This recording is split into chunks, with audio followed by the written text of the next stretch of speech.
Selamat datang di Beetle Channel, semoga kita bahagia. Jangan lupa subscribe, like, komen dan share agar channel ini semakin berkembang. Terima kasih. Novel Kekuasaan dan Kekayaan, Bab 377. Polisi Korea turun tangan untuk mengendalikan situasi dan menangkap banyak siswa taekwondo. Namun Asosiasi Taekwondo Seoul memiliki koneksi yang kuat. Yang diperlukan hanyalah beberapa panggilan telepon, dan para pelajar Korea itu dibebaskan. Media Korea juga tidak memberitakan kejadian tersebut, dan tidak ada tindak lanjut dari polisi. Para korban tidak bisa berbuat apa-apa karena mereka berada di negara lain. Seoul Taekwondo membiarkan siswanya memukuli orang Tiongkok, dan kesombongan siswa Korea terlalu berlebihan. Kemarahan telah mencapai titik didih di Tiongkok. Pagi. Dong Suebing bangun sekitar jam 8 pagi dan mandi air hangat di hotel. Saat air hangat membasahi wajahnya, ia teringat tentang orang Tionghoa yang diserang oleh siswa taekwondo di Korea. Mata Dong Suebing menjadi dingin. Orang-orang dari sekolah taekwondo di Seoul ini terlalu sombong. Bukannya meminta maaf, mereka malah mengeroyok menyerang warga China tersebut. Ini telah melewati batas, tetapi Dong Suebing tidak punya solusi untuk membalas mereka. Setelah meninggalkan kamar mandi, Dong Suebing masuk ke internet dan memeriksa forum berbahasa Mandarin. Peretasan telah berhenti tetapi omelannya tidak.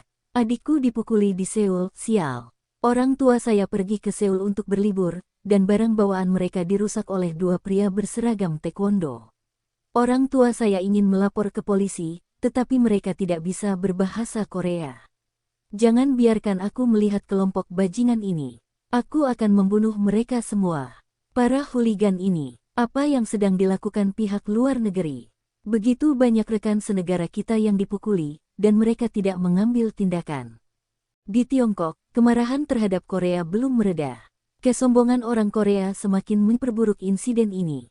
Ini bukan lagi tentang sekolah Tianma Taekwondo. Seluruh dunia Taekwondo Korea harus meminta maaf atas apa yang terjadi, dan mereka harus menyerahkan semua muridnya yang telah menyerang Tiongkok. Mereka harus memberikan kompensasi kepada para korban. Asosiasi Taekwondo Korea memilih bungkam mengenai insiden anti-Tionghoa di sekitar Korea. Meskipun polisi Korea menangkap beberapa siswa Taekwondo, hal ini tidak membuat siswa lainnya patah semangat, karena sebagian besar siswa Korea merasa bahwa kejadian ini adalah pihak Tiongkok. Mahasiswa luar negeri tersebut kalah dalam perlawanan, namun mereka menghasut peretas untuk menyerang situs web mereka. Mereka bahkan memecahkan jendela sekolah taekwondo di Tiongkok. Meminta maaf. Bermimpilah. Setidaknya ada 20 hingga 30 sekolah taekwondo di Seoul. Semakin banyak siswa dari sekolah taekwondo yang berpartisipasi dalam penyerangan ini, dan polisi tidak dapat menangkap semuanya. Mahasiswa Universitas China menolak untuk menerima kelambanan sekolah taekwondo di Seoul, dan mereka mulai melakukan protes bersama dengan beberapa sekolah menengah atas. Protes ini terjadi kemarin. Dong Suebing mematikan laptopnya dan menyalakan rokok. Dia tahu para petinggi tidak akan membiarkan hal ini berlanjut dan akan mengambil tindakan. Namun para petinggi hanya akan menekan konflik ini dengan kekerasan, dan kompensasi medis seharusnya tidak menjadi masalah. Namun mendapatkan permintaan maaf dari Asosiasi Taekwondo Seoul dan para pelajar Korea adalah hal yang mustahil. Lagi pula, terlalu banyak orang yang terlibat. Ketika Dong Suebing tahu bahwa balas dendam tidak mungkin dilakukan, dia menjadi frustrasi. Yu Meixia bangun ketika Dong Suebing tiba di rumah sakit. Dia mengangkat cermin kecil sambil melihat perban di wajahnya. "Kakak Yu, kamu sudah bangun." Dong Suebing berjalan mendekat. "Bagaimana tidurmu tadi malam?" Yu Meixia meletakkan cerminnya dan bertanya. "Xiaobing, kapan perbannya bisa dilepas?" Dong Suebing tertawa dan menatap wajah Yu Meixia. "Jangan cemas. Anda masih menjalani perawatan lagi sore ini dan perlu mengoleskan obat 2 kali lagi. Saya pikir perbannya bisa dilepas lusa." Yu Meixia bertanya dengan cemas. Bagaimana jika tidak ada, bagaimana jika, dan semuanya akan baik-baik saja. Percayalah kepadaku. Oke. Yu Meixia mengambil cermin untuk melihat dirinya lagi. Zhang Jingjing telah menunjukkan foto wajah Yu Meixia kepada Dong Suebing setelah operasi. Semua bekas luka yang tergores ditutupi oleh kulit pantatnya. Namun terdapat beberapa pembengkakan dan lepuh kecil di sekitar kulit, hal ini normal. Dong Suebing tidak memahami semua istilah medis, tapi dia tahu kulit baru membutuhkan waktu untuk menyesuaikan dengan kondisi wajahnya. Mengingat kondisi Yumeixia, Dong Suebing dan Zhang Jingjing tidak mengizinkannya melihat wajahnya dan hanya mengizinkannya melihat wajahnya di cermin setelah bengkaknya hilang dan lukanya sembuh. Xiaobing, apakah kamu bermasalah akhir-akhir ini? Yumeixia memandang Dong Suebing dan bertanya. Dong Suebing ragu-ragu sejenak dan mengangguk. Ya, Yumeixia bertanya. Aku tahu kamu sedang merasa sedih. Apakah karena pelajar luar negeri itu? Bagaimana luka mereka? Mereka terluka parah, dan beberapa di antaranya masih dirawat di rumah sakit. Dong Suebing melambaikan tangannya. Saya tidak merasa terganggu dengan para siswa. Sekarang, banyak siswa dan instruktur taekwondo di Seoul yang menyerang bahasa Cina. Jangan bicarakan hal ini. Kamu mau makan siang apa? Apapun. Aku tahu kamu tidak suka makanan di sini. Bagaimana kalau kita pergi ke restoran Cina? Oke, tapi bisakah aku meninggalkan rumah sakit? Haha, bukan kakimu yang terluka, dan dokter mengatakan kamu telah tinggal di bangsal dan perlu berolahraga. Dia memintaku untuk membawamu keluar untuk mencari udara segar. Setelah berkemas, Dong Suebing dan Yumeixia keluar dari rumah sakit. Yumeixia tersenyum saat merasakan udara segar di luar. Tiba-tiba, Dong Suebing melihat Lian, Chen Dahui, dan dua siswa lainnya yang sudah pulih berdebat di tempat parkir dekat rumah sakit. Beberapa pria berdiri di hadapan mereka, dan Dong Suebing bertemu dengan salah satu dari mereka. Pemuda itulah yang menatap Yumeixia di pesawat. Karena Han Sang-yu adalah instruktur dari sekolah taekwondo Tianma, pemuda ini juga pasti salah satu muridnya. Dong Suebing berjalan mendekat. Ayo pergi dan lihat. Orang-orang itu sepertinya sedang berdebat tentang sesuatu. Kim Hee-jin, yang berdiri di depan, melemparkan sebuah amplop ke tanah dan tertawa. Ini biaya pengobatannya. Perhatikan kata-katamu di masa depan, jika tidak, kami akan menghajarmu setiap kali kami melihatmu. Teriak Chen Dahui. Saya menantang Anda untuk mengatakan itu lagi. Lian menatap Kim Hee-jin. Kamu pikir ini akan berakhir setelah memberikan kompensasi untuk biaya pengobatan? Minta maaf pada teman-temanku. Teriak siswa Korea lainnya dari Tianma Taekwondo. Kami memberimu semua biaya pengobatan karena kami kasihan padamu. Minta maaf, pantatku. Kim Hee-jin tertawa. Kalian semua harus tahu peraturan di sekolah kami. Kami hanya berdebat, dan siapa yang bisa kamu salahkan ketika kalian semua lemah? Berlatih lebih keras. Orang Korea tertawa terbahak-bahak. Semuanya dari sekolah taekwondo Tianma. Chen Dahui memarahi. Kalian semua kalah jumlah dengan kami beberapa lusin. Perdebatan macam apa ini? Seorang pelajar Tionghoa dengan perban di seluruh wajahnya berteriak. Aku tantang kamu untuk melawan kami 1 lawan 1. Aku tidak bisa diganggu dengan kalian semua. Kim Hee-jin tertawa. Kalian sekelompok pecundang hanya tahu cara menggonggong. Lawan aku dalam satu hal. Tentu, saya menyambut Anda untuk menantang saya kapan saja. Setelah berkata, orang Korea itu naik mobil dan pergi. Bajingan, Chen Dahui berteriak pada mereka. Dong Suebing telah menghubungi dan mengetahui pria itu bernama Kim Hee-jin, dan dia adalah salah satu siswa yang menyerang siswa Tiongkok. Cedera Sun Zi disebabkan olehnya. Jika mereka tidak sampai di rumah sakit tepat waktu, Sun Zi akan mati. Kami akan membalas dendam pada mereka cepat atau lambat. Lian menjawab dengan marah. Mahasiswa luar negeri lainnya pergi mengambil amplop uang dari lantai. Saya pikir kita harus membiarkan hal ini berlalu begitu saja. Sekolah taekwondo mereka hampir semuanya orang Korea, dan kami Chen Dahui juga menghela nafas. Dong Suebing menepuk bahu Chen Dahui. Pergi dan bayar biaya pengobatan dan tunggu sampai semua lukanya sembuh. Setelah mahasiswa Tiongkok pergi, Dong Suebing merasa kesal. Dia terus membawa Yumeixia ke restoran Cina untuk makan siang dan berjalan-jalan bersamanya setelah makan. Yumeixia bertanya, Xiaobing, bisakah kamu menghentikan mereka? Dong Suebing membuang puntung rokoknya. Saya hanya seorang pemimpin kecil di suatu kabupaten. Otoritas apa yang saya punya untuk ikut campur dalam hal ini? Ini adalah tugas urusan luar negeri. Lalu orang-orang itu dipukuli tanpa alasan. Saat makan siang, pemilik restoran mengatakan banyak pelajar dan turis Tiongkok yang terluka. Mengapa pihak berwenang tidak melakukan apapun? Yumeixia berhati lembut, dan ketika dia mendengar rekan senegaranya dipermalukan, dia merasa tidak enak. Dong Suebing tidak membalasnya. Saat mereka berjalan, 3 pria berjalan menuju Dong Suebing dari arah berlawanan. Salah satunya mengenakan seragam taekwondo, dan 2 lainnya mengecat rambutnya menjadi merah dan pirang.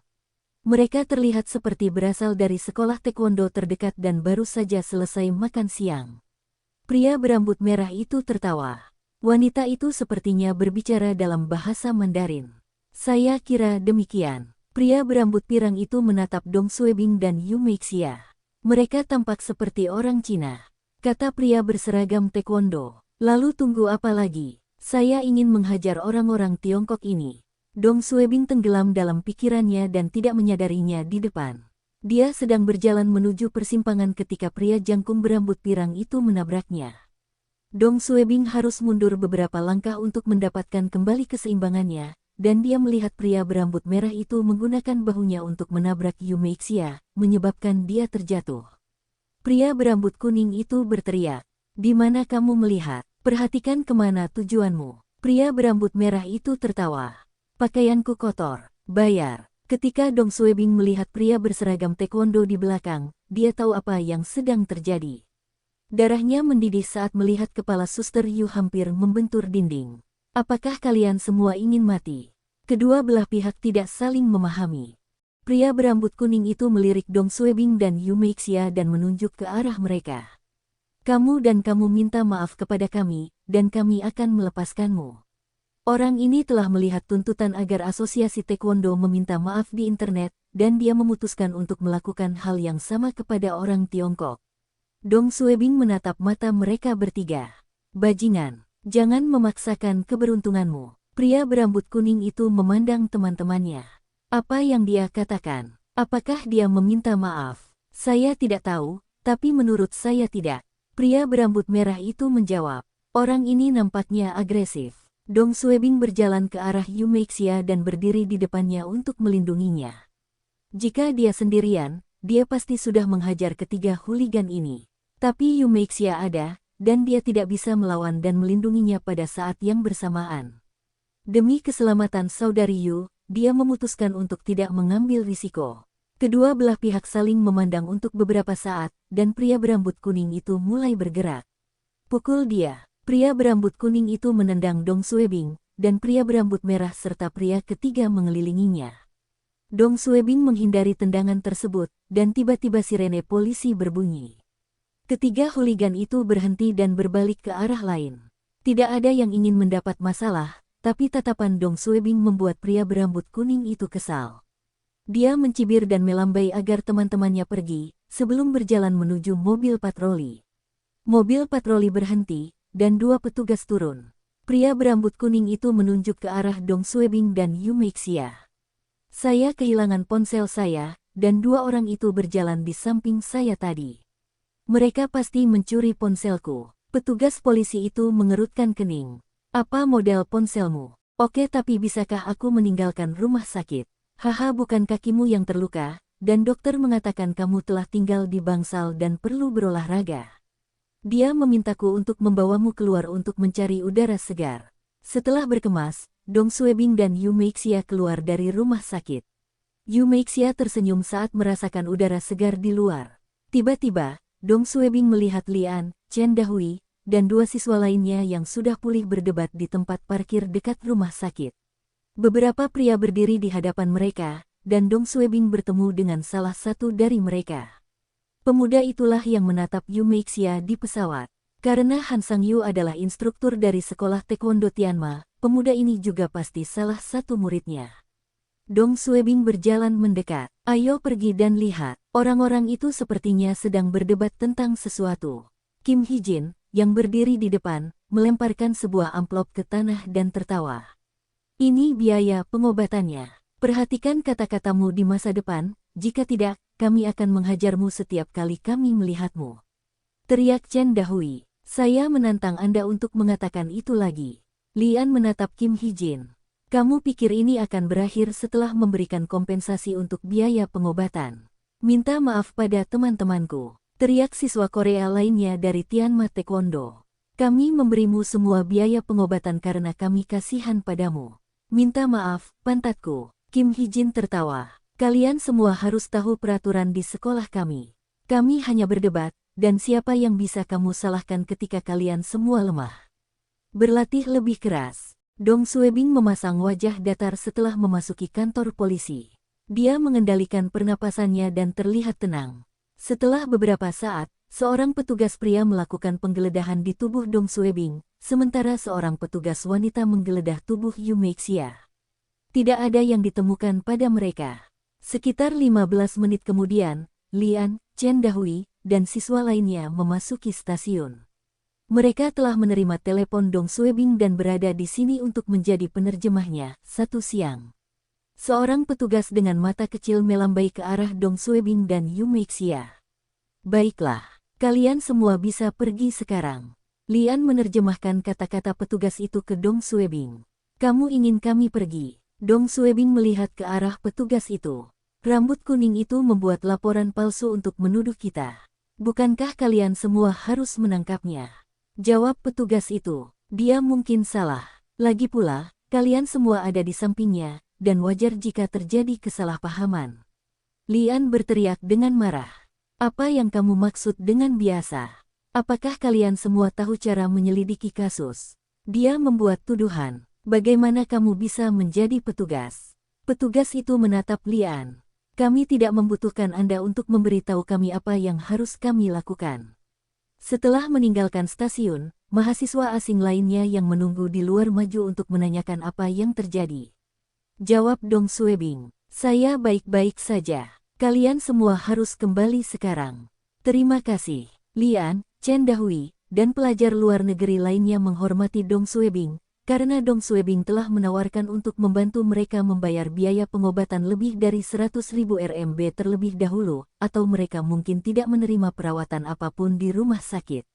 Itu sebabnya mereka semua gelisah ketika para siswa taekwondo itu menindas Dong Suebing.